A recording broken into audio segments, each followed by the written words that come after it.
Good morning, everyone.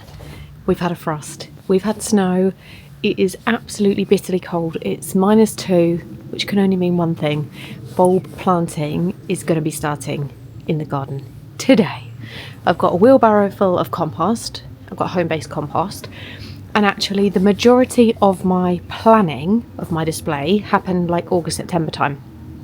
So I've had to spend a little bit of time over the last 24 hours reminding myself what I ordered, what I've got growing, all the lovely things that I've got in the garden that are going to be part of my spring display, where it was all going, so that I can start the planting and get ready for spring. It is the most exciting gardening month for me. I love gardening in the cold. I just love the challenge of gardening in the cold, but knowing the reward in the spring. It's just the best thing ever. So I'm going to quickly show you kind of where I'm at, but then it's a beautiful sunny day. I'm going to go for a walk and I'm going to take you with me, and I'm going to talk you through exactly kind of the thought process when I plan my spring displays. So here we are, a very slippery, icy decking that I'm going to tread very carefully on. This greenhouse is a new addition to the garden this year, in that usually I have a zippy one that I'm desperate to get rid of by April, May. So I've never had pots near the greenhouse, but because it looks much nicer, I'm not going to rush to get rid of it in spring, and I'm just going to plant around it to make it look nice. So my planting areas are, I've done a little cluster of pots here by the cabin, and this cabin's really new. We've only had this a year, so I very much am kind of like working out where I want to add planting to enhance the space. So I've got a lovely tree here in a pot. I've done a little cluster of pots here. I've then done a cluster of pots here by the greenhouse, and then I've got a cluster of pots up here and one skinny, it looks like a border, but actually it's not a border. There's smashed up concrete under there. So it's free draining. It's very, very shallow, but that is where bulbs always go. So I have been planning this for a long time, and you'll see that I've got shrubs, and I've got some evergreen colour, and I've got perennials, and I kind of repeat that everywhere. And now it's the fun bit of putting it all together. This is why you must get out on walks when it's frosty. Is there any better sound than that? Look at the view. So pretty. Anyway, I thought that rather than chat through all the spring planning in the garden, I'd bring you on my walk. It just feels so good to have the sun on my face, even though it is -2. So, it's actually my 5th spring display that I'm planting up this year, and every year it kind of gets a bit bigger in a different way, but I also learn, change and adapt things every year. So the first year I ever did a little spring display, I bought myself some tulip bulbs from a place called Wilko's, which is no longer around, and I planted them up in a pot, and I was really disappointed that the flowers only lasted 2 weeks, and at that time I didn't have a lot of other plants in the garden, because I didn't really know about gardening then. So it meant I had 2 weeks of flowers, and then the garden was just empty until I could buy more plants when the risk of frost had gone. Oh my god, I've got to a really frosty corner now. Look how pretty this is. So pretty. Anyway, where was I? I lost my train of thought. Yeah, I was really disappointed when the bulbs were ended and then I had nothing else. So then year 2, I thought, well, I'm going to add more bulbs. So I set myself a budget. I was like, I want to spend £40 on spring bulbs. And I kind of had the same issue. So the bulbs did their thing. It filled me with a little bit more joy because I had more tulips flowering. But then they ended and I had the same big gap in the garden. In May, I just didn't have a lot. So then the next year, I had loads of bulbs, because at that point I was working for a bulb company and they needed me to grow loads of bulbs for content for them. So it was great. I had loads of bulbs, but then I had an even bigger void at the end because I still had lots of gaps. And whereas my main garden borders were incredible in May and look the best in May, I just never prioritised like my container garden looking as good. So then I sort of said to myself, hang on a minute, your main garden is like pure magic in May. You just need to get some of that magic into your spring display. So that's when I really started planning. So not just like shoving bulbs in the autumn like I'd done before. I really did a little spreadsheet, worked out flowering times of things which I could grow in pots, and then what I wanted to achieve was a seamless transition from spring, and spring kind of ends, like spring bulb displays kind of end by May. I wanted a seamless transition so that by the time all the bulbs were done in early May, I was then in full swing of the container garden being then amazing for summer all the way till autumn.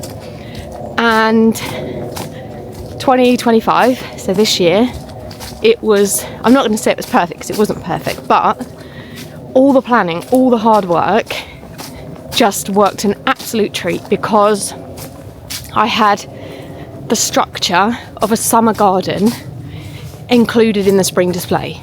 So all of the lovely perennials that I already have in my garden, I took cuttings and I divided plants, shoved them in a pot, and I thought, I think this is going to work. And it absolutely did. So by the time the bulbs were done, I pulled them out the display, and already I had delphiniums, lupins, nepeta, salvia, all there, ready to kick off. And then I had added different bulbs that flowered at different times. I included biennials, which I grew from seed, and it was just amazing. So then I thought, for this year, well, for 2026's display, I'm going to do exactly the same thing with all those same perennials because they worked so well. So they're all still in the pots, waiting down the side of my greenhouse, ready to be put in the display after the winter. I just don't see they need to be standing on the decking over winter. But then my goal for 2026 was I wanted more shrubs, and I wanted a blossom tree, and I wanted a bit more taller interest. So I have chosen some things which flower in spring. So I've gone for trees and shrubs that are going to flower in spring, and then they'll be in full leaf, and they'll give me height and different shapes and different structure, and they will just live in those pots. So I think there's such a misconception that things don't thrive in a pot or that you have to change the compost every year. You absolutely don't. So what I did at the end of the season, maybe just a month ago, lift out all the perennials, check that there was plenty of space in the pots and that the roots weren't all twirling around, topped it up with well-rotted manure on the top to feed the soil for next year. Job done. So it has been the lowest maintenance garden that I've ever done, and the cheapest, because like I said last year, I was just potting up cuttings and divisions which cost nothing, and then it was those perennials which were just the backbone, and it was amazing, and I absolutely loved it. So I feel like I'm so excited to be putting this display together because I've hopefully improved it even more than this year, and also I've got a bit of a obsession with the colour burgundy. So I fell in love with burgundy tulips, then my eyes were kind of open to burgundy other things, and then I was like, wow, there's so much burgundy foliage that you can get. So I've got lots of burgundy foliage, and there's going to be a lot more burgundy in it this year. So I'm just so excited about it. I think the hardest part of any garden is the successional planting. Now what that means is that you'll have one thing in flower or looking nice, and then when that fades, the next thing kicks in. That's the trickiest bit. But when you nail that, it all kind of comes together. And I also think that in order to make gardening affordable, the biggest thing, and this is what I teach to my Grow Club members all the time, like we did the planning for our spring gardens in August because we took advantage of plug plants for both spring bedding and things like primroses, primula, that kind of thing. Because if you buy them so early and grow them on a bit yourself, you get them so much cheaper. So like a tray of 40 of something might cost you a tenner. When you get to spring, when these things are flowering, you'll be looking at £3 a plant maybe. So yeah, it just really pays to do these things early, and we have done a lot of planning at the Grow Club, and it's exciting that this is the month, it's now cold enough that we get to put it all together. So yeah, that's kind of a little bit of how I've got to this point. So I think a lot about colour schemes, and I like to tweak it up every year. I'm going for dual colours again, pinks, purples, burgundies, chucking in a bit of red this year. I have ordered orange, but I don't know if I'm going to put orange in with the bulk of my display. I'm just not sure I'm feeling it. I might do them somewhere different. But I love the fact that you can be creative, and over the years I've grown lots of different things. I don't like white and soft pink tulips. Doesn't fill me with joy, and I think everybody has different taste and different styles, and you know, what works in my garden isn't to everybody's taste, and I think that's what's amazing. But when you follow the same kind of principle of making sure that you're adding perennials and seedlings and your bulbs, it doesn't matter what your colour scheme is, you can make it work.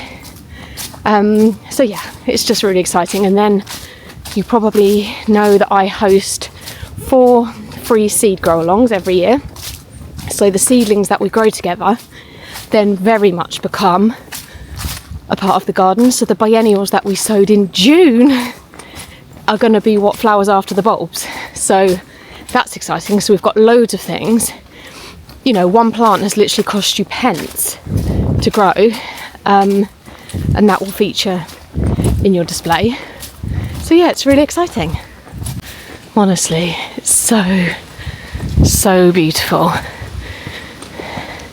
just to be able to get up, get outside. I do a lot of hill climbing.